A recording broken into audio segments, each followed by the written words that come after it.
Hey, it's Cody, and this is Talk with a Badge, and today I'm hanging out with... I'm Deputy Robert Hauk with the Sacramento County Sheriff's Office. And where are we today? So I see a bunch of vehicles, I see a lot of cones. What's going on? So we're at a place we call EVOC. It's our Emergency Vehicle Operations course.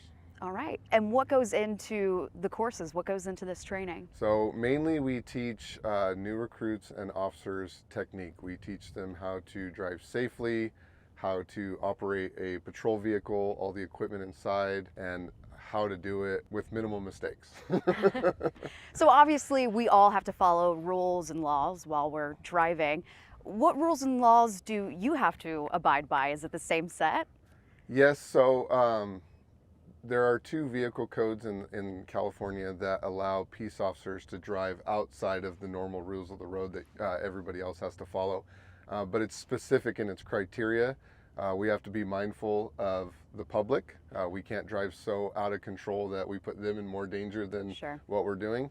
And we have to have lights and sirens while we're operating in that capacity to let the public know that, you know, you must yield to us.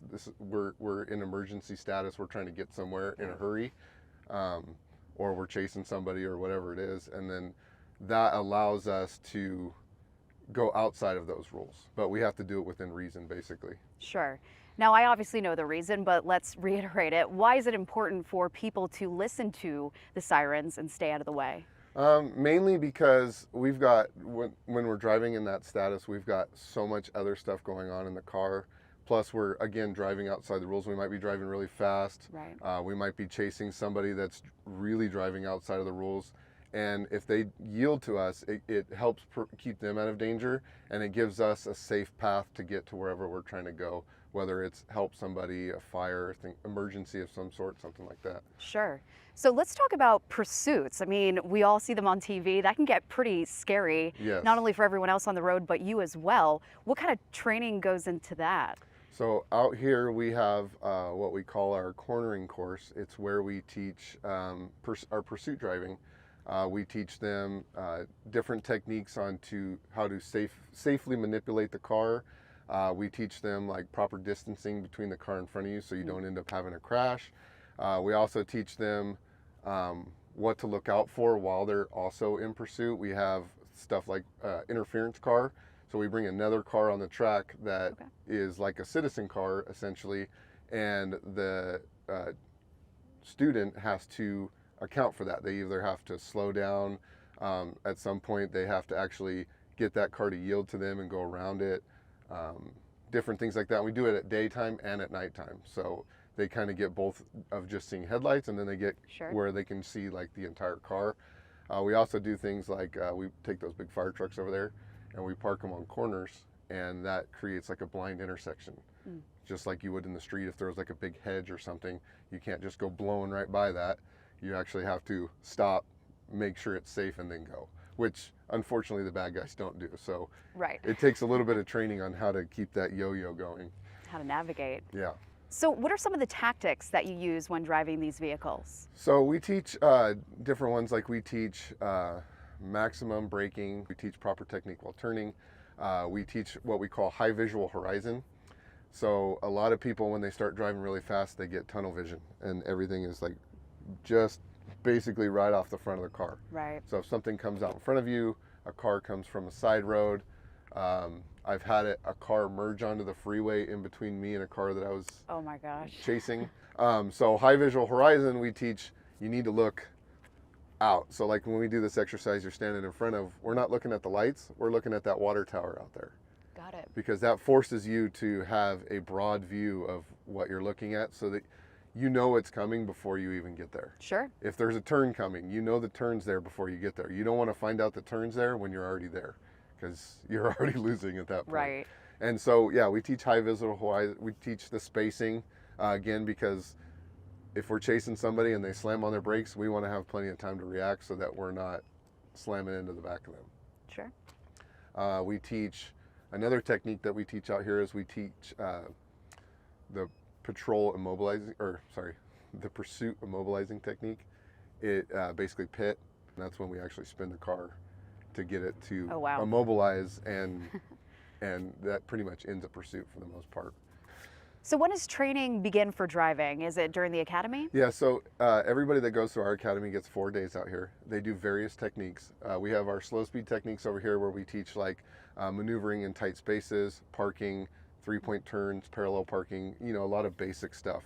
And then from there they move on to stuff like our accident avoidance and our braking drills where they're learning stuff at more of a speed. And that way they learn how to manipulate the car in an emergency. And then once they've done those things, then we move on to our cornering course, which teaches like code 3 driving, pursuit driving, and all of those things. So it's kind of like building blocks. We start them out, you know, with the slow speed stuff, you know, show us that you know how to work a car, because we get everything from people with lots of driving experience. And I've had people that, you know, this is their first or second year driving still. Wow. Yeah, so we get a broad range of different people out here, and so we need to teach the techniques at slow speed, medium speed, and then we start pushing the higher speed stuff. Would you argue that this is one of the fun parts of the academy, to come out here and learn how to drive? And so EVOC was like the most fun time I had when I was in the academy and in training throughout the years, and this was like my dream spot. So I finally achieved it, and I love it out here. This is the greatest part of the job, is driving. I mean, I love driving. I mean, it seems fun to me. So does the training continue even after the academy? Yes, so every deputy, sergeant, and, you know, they all have to come out every other year and take a 10-hour course out here, whether it be daytime or nighttime. And basically we run them through all the techniques that they learned in the academy. Because a lot of the stuff we do out here, if you're not practicing it all the time, it's a perishable skill. And so like even just something as simple as high-low, high visual horizon, people start going throughout their day, going back to their old habits, and you know, incidents happen. We get crashes and little fender benders and all those kinds of things that if they continue to practice what was out here, a lot of those could be avoided. Right. Should we hit the course and maybe try a few of these exercises out? Absolutely. All right, let's do it. So this is what we call like the 180 bootleg. It's basically a 3-point turn, but in a tight space. Okay. Like if you were in an apartment complex or our jail or something like that. So the technique is you stay as far right as you can without hitting the cones. Hold go, don't hit cones. Cones are cars. When you get to right about here, put all your steering into the left, stop. So your pivot point is your rear axle. So the front of this car is going to swing like this. Okay. So your danger is over here. Your aiming point is that green cone right there, that delineator. I'm going to put all my steering into the right. I'm going to pivot around that cone, being mindful of these ones in the front. Okay. If you do the exercise right, which hopefully I do for you guys. So once you get straight, you just let the tires fall off the curb. And now we pull out. Now if you do it right, I should be able to open my door and not hit any of those cones. Okay. If you do it wrong, you'll be way over there. Okay. And you have to figure it out. So then now, all you gotta do, drive out. Think you can manage that? I think so. All right.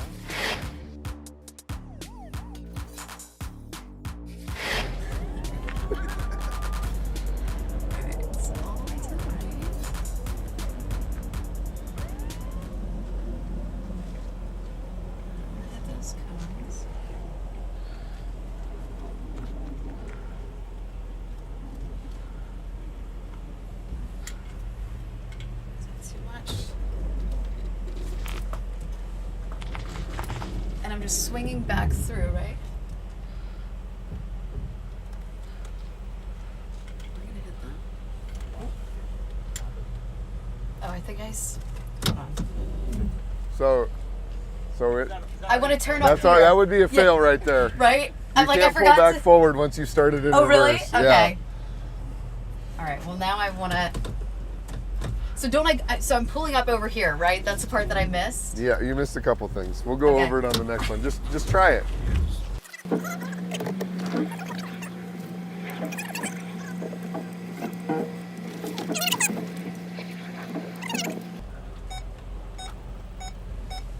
Why is it beeping?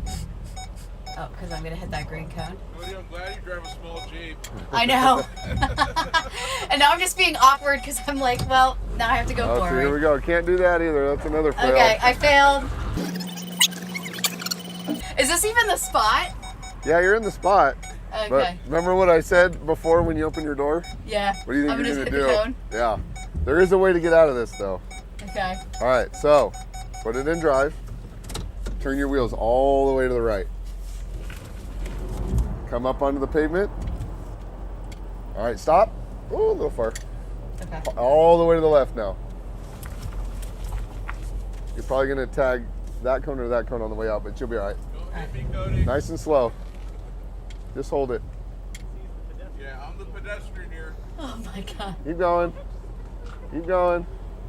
Keep going. I really Just think hold it.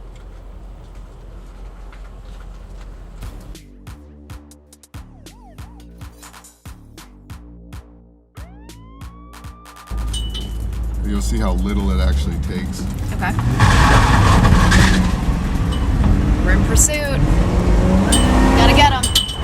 So we get right here. Yeah. Touch. There he goes. That's actually so fun.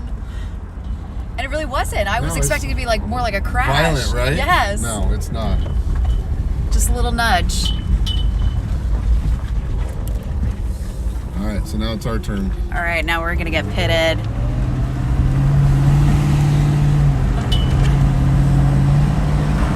And we'll just coast. Here it comes. Ready? This is more fun than a roller coaster. Not that I ever want to be a criminal getting pitted, but and you don't either. All right, that was a lot of fun. I want to thank our partners at the Sacramento County Sheriff's Office. I'm Cody, and this is Talk with a Badge.